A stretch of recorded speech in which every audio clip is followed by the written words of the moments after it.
المبتغي مولانا ومولى الثقلين جد الحسن والحسين بالقاسم محمد اللهم صل على محمد وعلى محمد وعلى أهل بيته الطيبين الطاهرين المعصومين المظلومين المنتقبين المنتجبين ولعنة الله على أعدائهم أجمعين. أما بعد فقد قال الله تعالى وتبارك في كتاب الحكيم وفرقان الحميد وهو أصدق الصادقين وقوله الحق. بسم الله الرحمن الرحيم. قد جاءكم من الله نور وكتاب مبين. صلوات محمد اللهم صل على محمد وعلى محمد.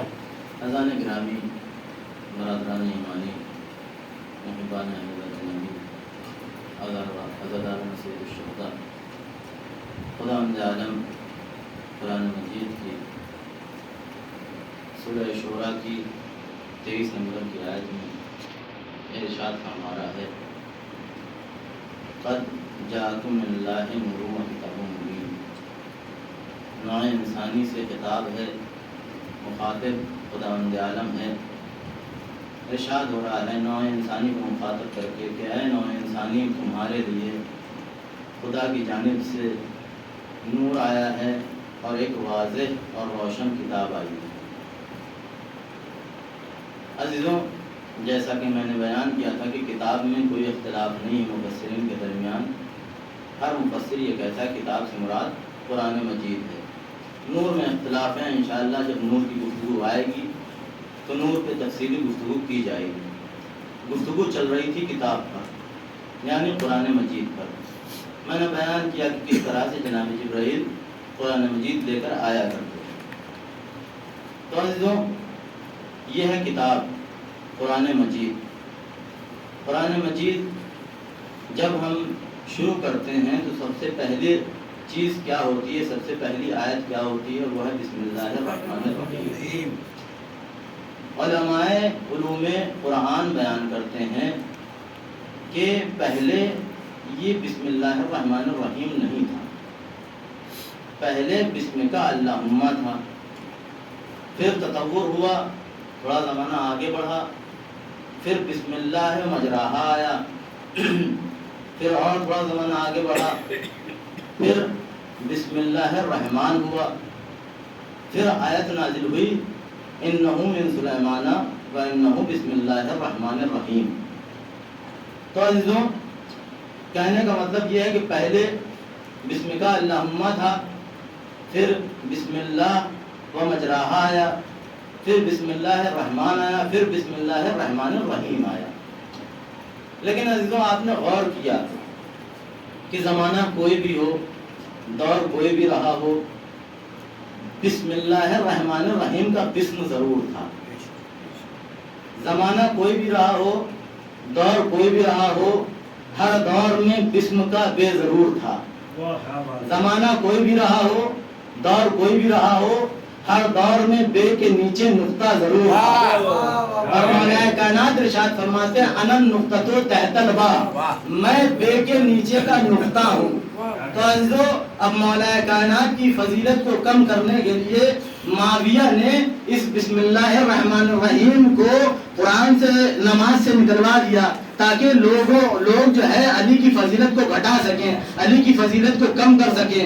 لیکن عزیزوں، آپ نے غور کیا، زمانہ کوئی بھی ہو، دور کوئی بھی ہو، زمانہ کوئی بھی ہو، دور کوئی بھی ہو، معاویہ علی کی فضیلت کو کیسے گھٹا سکتا ہے؟ میں کہوں گا معاویہ، تیری زندگی محدود ہے.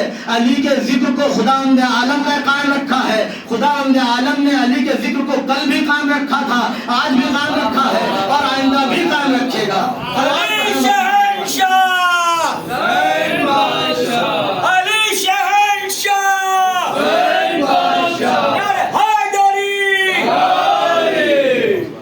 آپ نے غور کیا، دور کوئی بھی رہا ہو، ہر دور میں بسم اللہ الرحمن الرحیم کا بسم تھا. جب بسم تھا تو بے تھا، جب بے تھا تو نقطہ تھا. اور مولا کائنات ارشاد فرماتے ہیں انا النقطۃ تحت الباء، میں بے کے نیچے کا نقطہ ہوں. تو علی اس ذات کا نام ہے، جب بکھرتی ہے تو ایک مکمل قرآن نظر آتی ہے، جب سمٹتی ہے تو ایک نقطے میں سمٹ جاتی ہے، تو یہ ہے قرآن۔ اب قرآن کیا ہے، اس کے بارے میں قرآن خود ارشاد فرما رہا ہے سورہ بقرہ کی پہلی آیت حروف مقطعات کے بعد، ذالک الکتاب لا ریب فیہ، وہ کتاب جس میں شک و شبے کی کوئی گنجائش نہیں ہے۔ عزیزوں، یہاں پر خدا عالم نے ذالکہ کا لفظ استعمال کیا ہے۔ ذالکہ کا مطلب ہوتا ہے وہ۔ اب جیسے ہماری زبان ہوتی ہے، ایک لفظ ہے یہ، ایک لفظ ہے وہ۔ یہ لفظ جو ہوتا ہے وہ استعمال کیا جاتا ہے قریب کے لیے، وہ لفظ استعمال کیا جاتا ہے دور کے لیے۔ ملاحظہ فرما رہے ہیں، عربی میں بھی اسی طرح سے یہ کے لیے جو لفظ استعمال ہوتا ہے اسے کہتے ہیں ہاذا، اور دور کے لیے اگر کوئی لفظ استعمال کیا جاتا ہے اسے کہتے ہیں ذالکہ۔ ملاحظہ فرمائے ذہن گرامی، اب قرآن مجید ہم پڑھ رہے ہیں، سامنے رکھی ہوئی ہے، اور ہم پڑھ رہے ہیں وہ کتاب جس میں شک و شبے کی کوئی گنجائش نہیں ہے، تو کتاب تو سامنے رکھی ہوئی ہے نا، کہنا تو یہ چاہیے تھا یہ کتاب، لیکن خدا نے عالم کہا وہ کتاب۔ آخر ماجرا کیا ہے؟ تو مفسرین نے جو بیان کیا ہے، علیہ السلام مفسرین نے جو بیان کیا ہے وہ مثال کے ذریعے سے آپ کے سامنے واضح کرتا چلوں۔ مفسرین نے کہا ہے کبھی کبھی ذالکہ کا لفظ یعنی اس لفظ کو استعمال کیا جاتا ہے قریب کے لیے، اس کی عظمت کو بیان کرنے کے لیے۔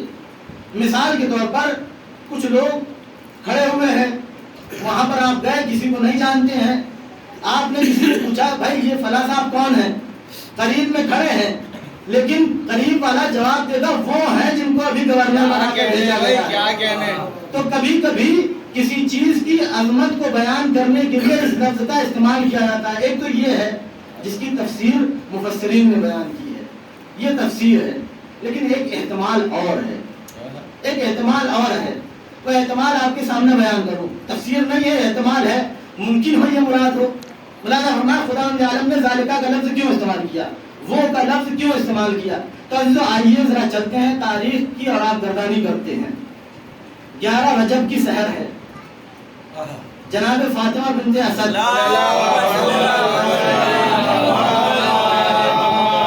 کو ذرا سا درد محسوس ہوا۔ اب جناب فاطمہ بنت اسد خرامہ خرامہ خانہ کعبہ کی جانب بڑھی۔ میں کہوں گا شہزادی اس عالم میں لوگ طبیب کے پاس جاتے ہیں، خانہ کعبہ کی جانب بڑھنے کا کوئی وجہ نہیں ہے۔ عجب نہیں جناب فاطمہ بنت اسد جواب دیں کہ مجھے جو پتا ہے وہ تم نہیں جانتے۔ سبحان اللہ۔ آج خانہ کعبہ کے وارث کے آنے کا دن ہے، ملاحظہ فرمائیں، آج خانہ کعبہ کے وارث کے آنے کا دن ہے۔ جناب فاطمہ بنت اسد خرامہ خرامہ خانہ کعبہ کی جانب بڑھی۔ اب خانہ کعبہ کے پاس جا کر کھڑی ہوئی اور خدا سے دعا کی، خداوندہ تجھے اس مولود کا واسطہ ہے جو میرے شکم میں ہے، اس کا واسطہ ہے، میری مشکل کو آسان کر دے۔ ملاحظہ فرمائے گرامی، اب جیسے ہی جناب فاطمہ بنت اسد نے یہ دعا کی، اب خانہ کعبہ بھی اسی انتظار میں تھا کہ مہمان خاص ہے، خاص مہمان آنے والا ہے، خانہ کعبہ کو طہارت عطا کرنے والا ہے، خانہ کعبہ کا وارث آنے والا ہے۔ خانہ کعبہ نے بھی خاص انتظام کیا، خانہ کعبہ نے بھی خاص انتظام کیا۔ اب تک جو آتے تھے وہ کسی اور دروازے سے آتے تھے، آنے والا ہے، اس کے لیے دروازہ کوئی اور ہونا چاہیے۔ اب خانہ کعبہ نے بھی مسکرا کر اپنے لب کشادہ کیے، جناب اندر داخل ہو گئے۔ اب جناب فاطمہ بنت اسد اندر داخل ہو گئی۔ 3 دن تک جناب فاطمہ بنت اسد خانہ کعبہ کے اندر ہوئی، مولا کائنات کی ولادت ہو گئی۔ اب آپ دیکھیں یہ خانہ کعبہ ہے، دیوار میں شک ہوا ہے۔ عزیزوں میں اپنا کمرہ بند کر کے یہاں چلا ہوں مجلس میں، پھر یہاں سے واپس جاؤں، تالا پڑا ہوا ہے۔ اب میں اپنے کمرے کے دروازے پر پہنچوں، اچانک کمرے کا دروازہ کھل جائے، تالا کھل جائے اور دروازہ کھل جائے، عزیزو ایمان سے بتائیے گا میں وہاں پر کھڑا رہوں گا؟ کیا کہنے، بے شک نہیں، ہرگز نہیں۔ کیا کہنے، کیا کہنے، ہٹ جاؤں گا، کیونکہ خوف آئے گا، یہ دروازہ اپنے آپ کیسے کھل جائے۔ زندہ باد، عزیزو اپنا ہی کمرہ ہے، کسی اور کا کمرہ نہیں ہے۔ یا یہ کہوں دروازہ ہے دیوار نہیں ہے، دروازہ ہے دیوار نہیں ہے۔ لیکن جناب فاطمہ بنت اسد کو کوئی خوف نہیں آیا. میں نے ہاتھوں کو جوڑا, فاطمہ بنت اسد آپ گھبرائیں نہیں, آپ کو خوف نہیں آیا, آپ خوف زدہ نہیں ہوئی. عجب نہیں, فاطمہ بنت اسد جواب دے تجھے نہیں پتا میرے شکم میں وہ ہے.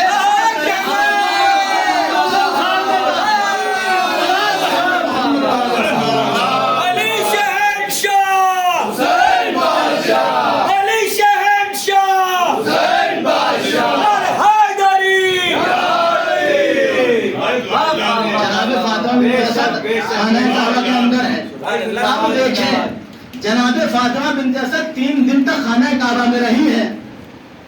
اما کسی کی بیوی کمرے میں جائے اور دروازہ اپنے آپ لاک ہو جائے تو باہر رہنے والا شوہر کچھ دیر کے بعد اس کی حالت خراب ہو جاتی ہے کہ کس طرح سے دروازے کو کھولا جائے. لیکن قسم خدا کی ابو طالب کے ایمان کی پختگی دیکھیے. بیوی 3 دن سے خانہ کعبہ کے اندر ہے لیکن ابو طالب کی پیشانی پر بل تک نہ آیا. یہ ایمان کی پختگی ہے. ابو طالب رسول خدا کے ساتھ زندگی بسر کر رہے ہیں عام طور سے جیسے زندگی بسر کی جاتی ہے. اب جناب فاطمہ بنت اسد خانہ کعبہ کے اندر ہیں. ابو طالب پریشان نہیں ہے. یہ معرفت ہے, یہ معرفت ہے. تم انہیں کہتے ہو کہ وہ انہوں نے کلمہ نہیں پڑھا, یہ معرفت ہے ابو طالب کو. بہرحال 3 دن گزرے. اب جناب فاطمہ بنت اسد جب 3 دن گزر گئے تو خانہ کعبہ سے باہر آئیں. اب جب رسول اسلام تک یہ خبر پہنچی, اب رسول اسلام ہے, ایک چھوٹا سا گروہ ہے, یہ گروہ پھر آہستہ آہستہ خانہ کعبہ کی جانب بڑھا. اللہ فرمائے گرامی آپ یہ منظر تصور کریں, انشاءاللہ بہت محظوظ ہوں گے. تصور کریں رسول اسلام ہے, ان کے ساتھ کچھ افراد ہے. اب یہ چھوٹا سا گروہ خانہ کعبہ کی جانب بڑھا. رسول کے چہرے پر عجیب سی چمک ہے. ایسا لگتا ہے رسول یہ سوچ رہے ہیں کہ جس ناصر و مددگار کا خدا عالم نے وعدہ کیا تھا وہ مددگار آ گیا. رسول یہ سوچ رہے ہیں کہ جس مددگار کا وعدہ خدا عالم نے کیا تھا وہ مددگار آیا. رسول سوچ رہے ہیں جس مددگار کا وعدہ خدا عالم نے کیا تھا وہ مددگار آ گیا. اب میں توحید کا پرچم عام کروں گا کیونکہ خدا نے میرا مددگار بھیج دیا ہے. اب میں نماز کا پرچم عام کروں گا کیونکہ خدا نے میرا مددگار بھیج دیا ہے. اب میں زکوٰۃ کا پیغام عام کروں گا کیونکہ خدا نے میرا مددگار بھیج دیا ہے. اب میں خمس و زکوٰۃ کا پیغام عام کروں گا کیونکہ خدا نے میرا مددگار بھیج دیا ہے. اب میں نہی عن المنکر کی تبلیغ کروں گا کیونکہ خدا نے میرا مددگار بھیج دیا ہے. اب میں اللہ کی محبت کو کھل کر بیان کروں گا خدا نے میرا مددگار بھیج دیا ہے. اور اب میں خدا کے دشمنوں سے کھل کر مخالفت کروں گا, مشرکین سے کھل کر مخالفت کروں گا کیونکہ خدا نے ایسے مددگار کو بھیجا ہے جس کی ذوالفقار کفار و مشرکین کے سروں پر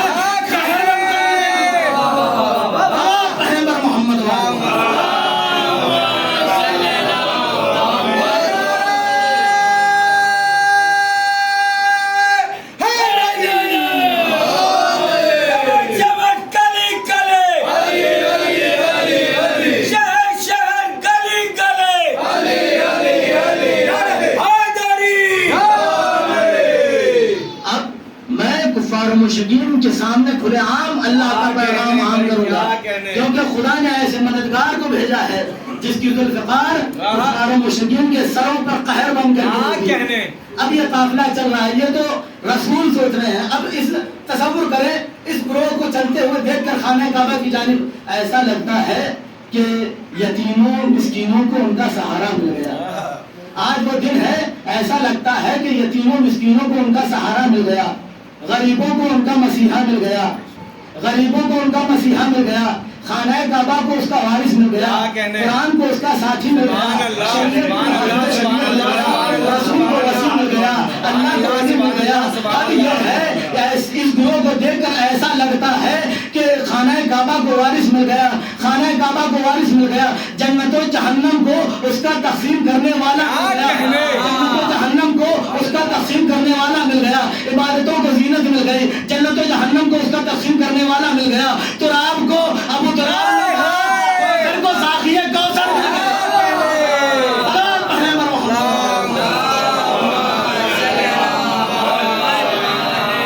نعرہ حیدری، اے بڑی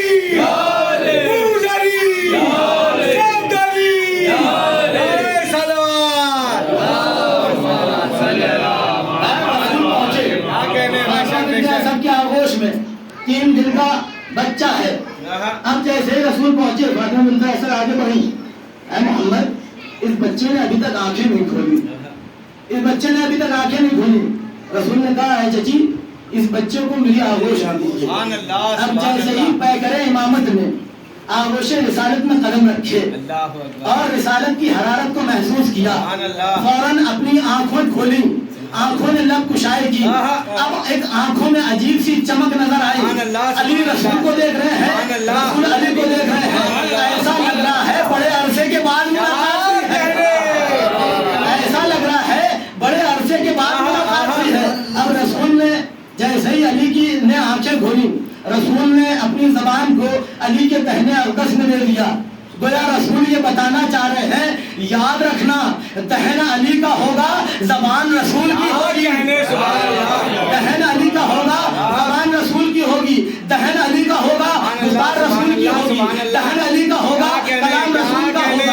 اب اگر تم علی کے کلام پہ شک کرو گے تو گویا تم نے رسول کے کلام پر شک کیا ہے, اور جو رسول کے کلام پر شک کرتا ہے وہ اسلام کے دائرے سے خارج ہو جاتا ہے. اب رسول نے جیسے ہی اپنی زبان کو نکالا, اب مولا کائنات بیان کرتے ہیں یا رسول اللہ بتائیے کیا سناؤ. ملاحظہ فرمائیں, یا رسول اللہ بتائیے کیا سناؤ. وہ سوال ذہن میں رکھیے گا کہ خدا عالم نے ذالکہ کا لفظ کیوں استعمال کیا ہے, وہ کا لفظ کیوں استعمال کیا ہے. اب خدا عالم کے رسول سے علی نے کہا یا رسول اللہ بتائیے کیا سناؤ, قرآن سناؤ, توریت سناؤ, زبور سناؤ, انجیل سناؤ. اب رسول اسلام نے بھی کبھی ادھر دیکھا کبھی ادھر دیکھا, جب دیکھا لوگوں کا مجمع ہے, ایک مرتبہ رسول اسلام نے کہا یا علی اب تم سنا ہی دو, سنا ہی دو. اب مولا کائنات نے ساری کتابوں کی تلاوت کی. جب ساری کتابیں مولا کائنات سنا چکے, اب یہ نہیں پتا کہ پوری کتابوں کی تلاوت کی یا جز کی تلاوت کی. جب مولا کائنات سنا چکے, اب رسول نے بھی سندیں دینا شروع کی, رسول نے بھی سندیں دینا شروع کی. علی تم نے توریت کو صاحب توریت موسیٰ سے اچھا پڑھا, تم نے زبور کو صاحب زبور داؤد سے اچھا پڑھا. اے علی تم نے انجیل کو صاحب انجیل عیسیٰ سے اچھا پڑھا. جب قرآن کا مسئلہ آیا ایک لمحے کے لیے رسول خاموش ہوئے اور کہا اے علی تم نے قرآن کو ویسے ہی پڑھا جیسے میں پڑھا کرتا ہوں. اے علی تم نے قرآن کو ویسے ہی پڑھا جیسے میں پڑھا کرتا ہوں. یا رسول اللہ آپ نے تو کبھی قرآن پڑھا ہی نہیں. یا رسول اللہ آپ نے تو کبھی قرآن پڑھا ہی نہیں, آپ کیسے کہہ سکتے ہیں کہ جیسے میں پڑھا کرتا ہوں ویسے تم نے پڑھا. جب نے رسول جواب دے یہ آسمانی باتیں ہیں, آسمانی باتیں ہیں, آسمان والوں کے سمجھ میں آئے, تمہارے بس کی بات نہیں ہے. بہرحال اب یہاں پر قرآن سنانے والا کون, قرآن سننے والا کون, قرآن سنانے والے علی, قرآن سننے والے رسول. تو عجب نہیں اس ذالکہ سے اشارہ اس طرف ہو, وہ قرآن جس کو علی نے سنایا تھا رسول نے سنا تھا, اس کتاب کے اندر کوئی شک و شبہ کی گنجائش نہیں ہے.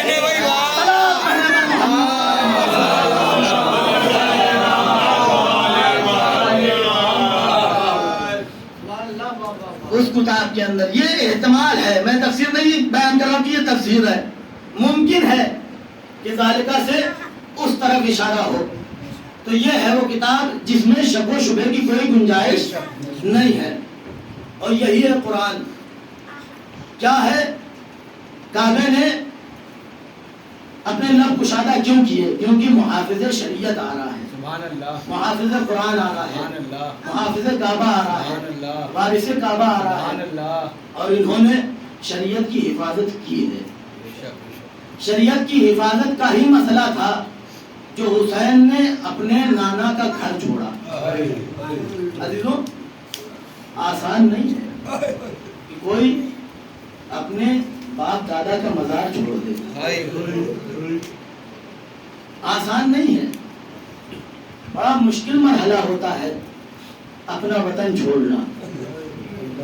اور جب یہ پتا ہو کہ واپس آنا نہیں ہے, واپس آنا نہیں ہے, تو ذرا غور کیجئے حسین کس طرح سے اپنے نانا کے مزار سے رخصت ہوئے ہوں گے, کس طرح سے اپنی اماں زہرا کے مزار سے رخصت ہوئے ہوں گے.